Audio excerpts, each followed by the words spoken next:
Once, Jack and his mother lived on a little farm. Years before, it had been a good farm when his father was still alive. But slowly, over the years, the farm got poorer and poorer. It wasn't worked anymore, and they had to sell all their animals. So now they only had one cow left. Things got so bad that Jack said to his mother one day, "I think I will have to leave here and go and look for work somewhere." She said, "You don't need to go and look for work. You need to work this farm. If you put some effort into this farm, it could support us. It could be a good farm again, as it once was." And Jack thought about that and decided that he would make an effort. So he went to the neighbouring farm and borrowed horses and a plough and told his mother he was going to start to plough the top field that hadn't been ploughed for years and years. And on the day that he was ploughing the field, it was going well for a while until something caught in the plough. "What's this?" He looked down. There was something metal. It was a key. No, it was two. No, it was 3 keys, 3 metal keys on a ring. The keys were long, like almost a foot long, and they were not made of iron. They were not rusty. He picked them up and he gave them a good look and he thought, "Wonder what these keys are for." In the evening, he showed them to his mother. "Look what I found in the field today. They look like they're made of, could they be silver?"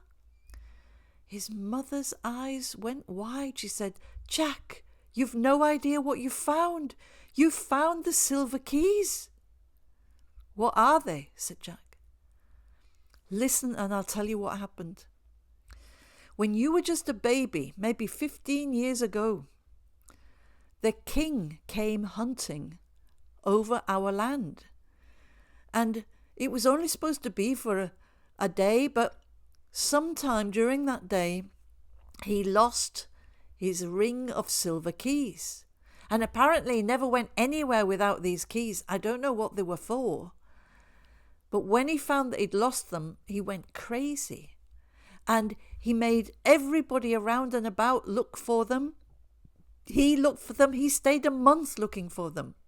And he offered a huge reward that anybody that could find the silver keys that he'd lost and return them to him would have a huge reward, could have anything that they wanted.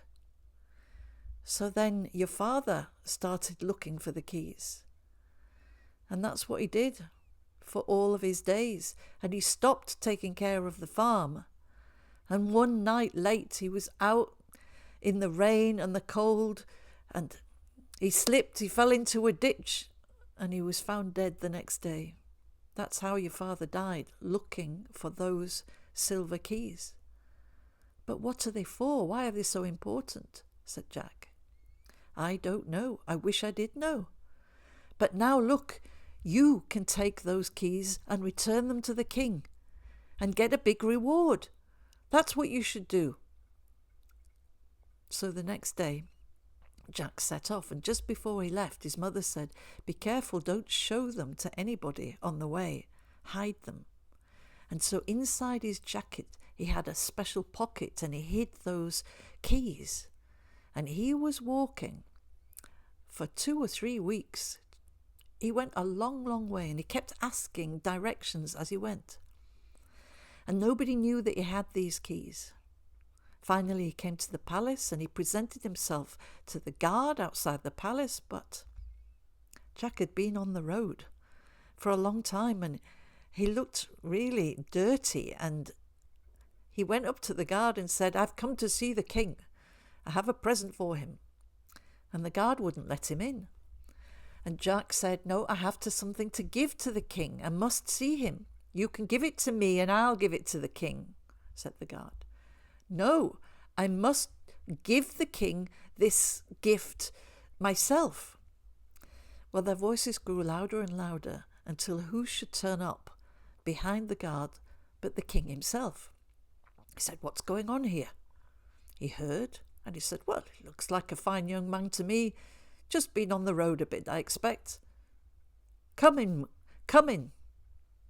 And the king welcomed Jack into his palace and then gave him a drink of wine, which Jack had never tasted before.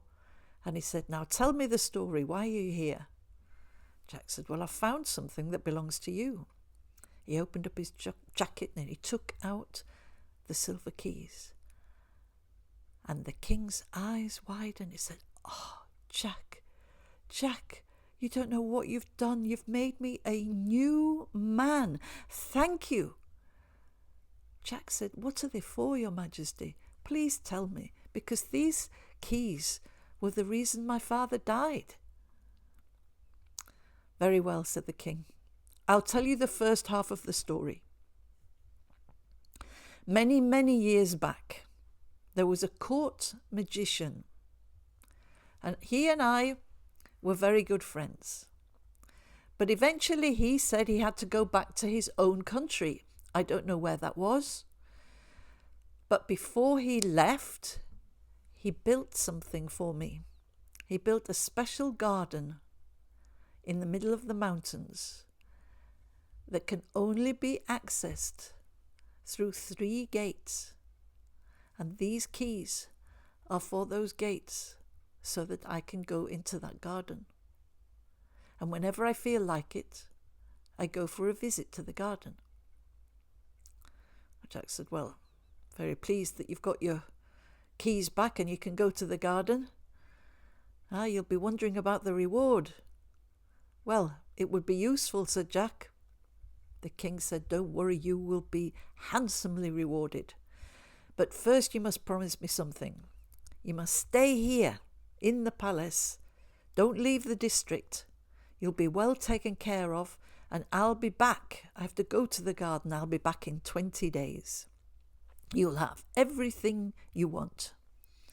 And then he called for the head cook, the head footman, the head of the guards, and the queen.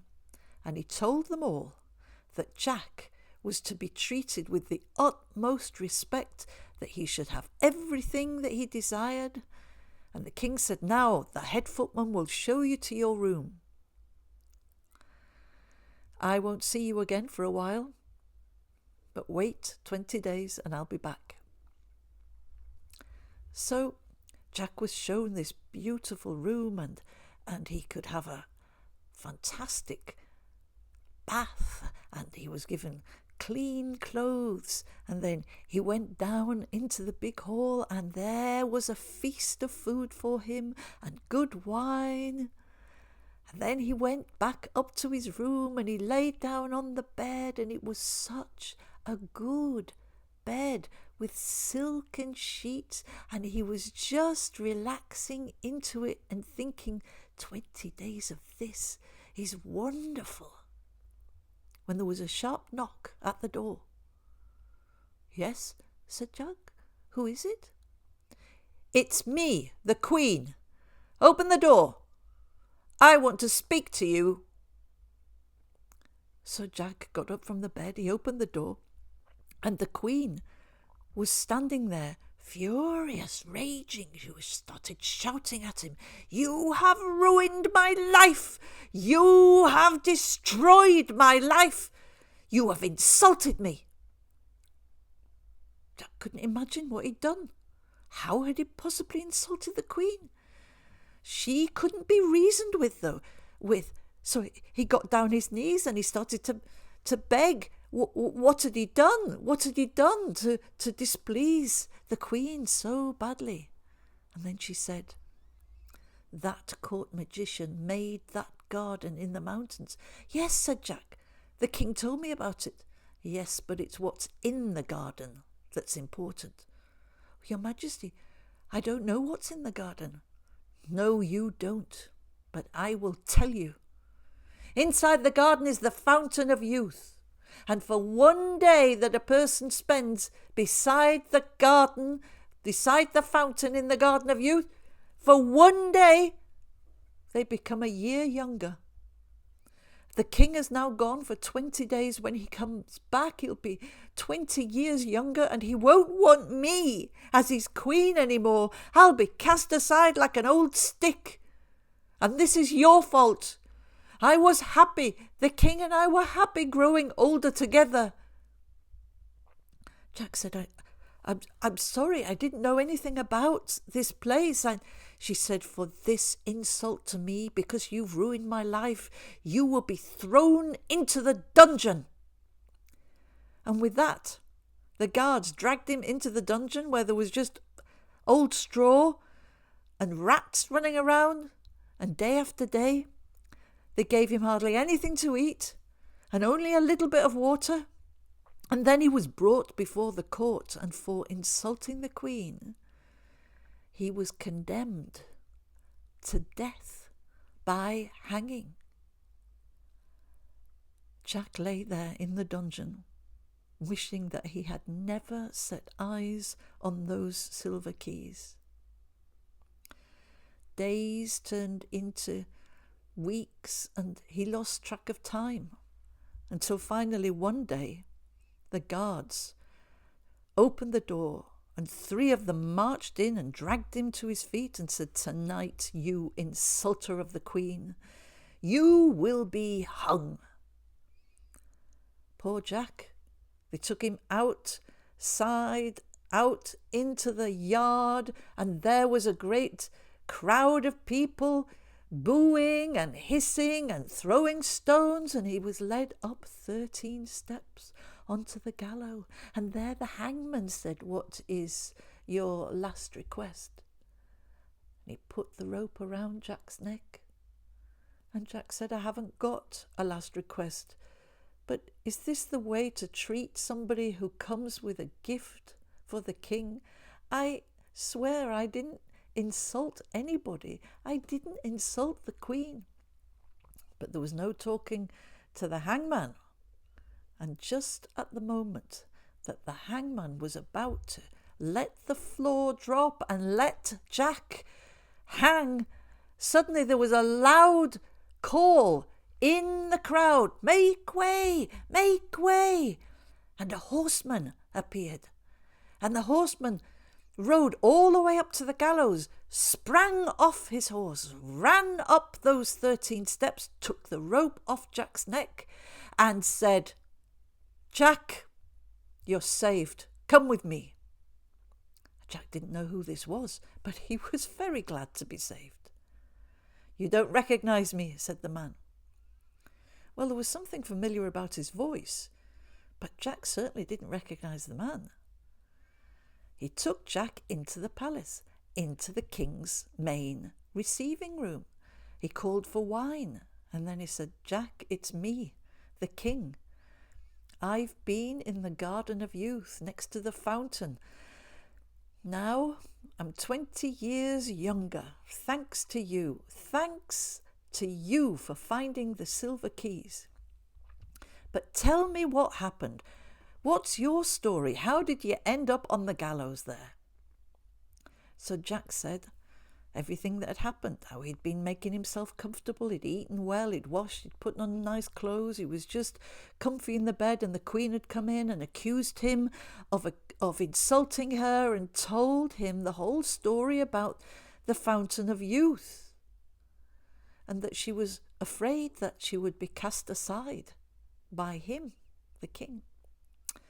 "This is a terrible thing," said the king, "that you have suffered like this all these days. I will make the queen suffer for this." And he called for her, and she stood in front of him, and she cried, and she said, "I knew that you would come back and reject me, because now you're a young man and I'm an old woman." The king said, "You should be ashamed of yourself for thinking such a thing after we've lived together all these years, to think that I would cast you aside. My dear, my next plan was to take you to the Garden of Youth, that you too could grow young again and be with me. But because you've made Jack suffer, you will suffer 20 days in the dungeon now. and he told the guards to take her away. And Jack was stunned. He didn't want the Queen to suffer. He said, "Your Majesty, please, I can't go home to my mother and tell her that the Queen is suffering in a dungeon. I'm a man and I could take it, but she's the Queen, Your Majesty." The king said, "Do you mean you forgive her?" "I do," said Jack. "I do." So the Queen was brought back again. And now she cried because Jack had forgiven her. And then the king forgave her. And then she said to one of her maids, "Go and find me one of the finest gold necklaces in my room." The necklace was brought, and she gave it to Jack, and she said, "This is for your mother, as a token of my gratitude to you. You've taught me a lot." And then the king had bags of gold brought for Jack, and he told him, "Now you go down to the stables and choose the finest horse, and take the beautiful clothes, whatever you want from the palace, anything, take whatever you want, and go back home and be happy. But you and I, Jack, we will always be friends.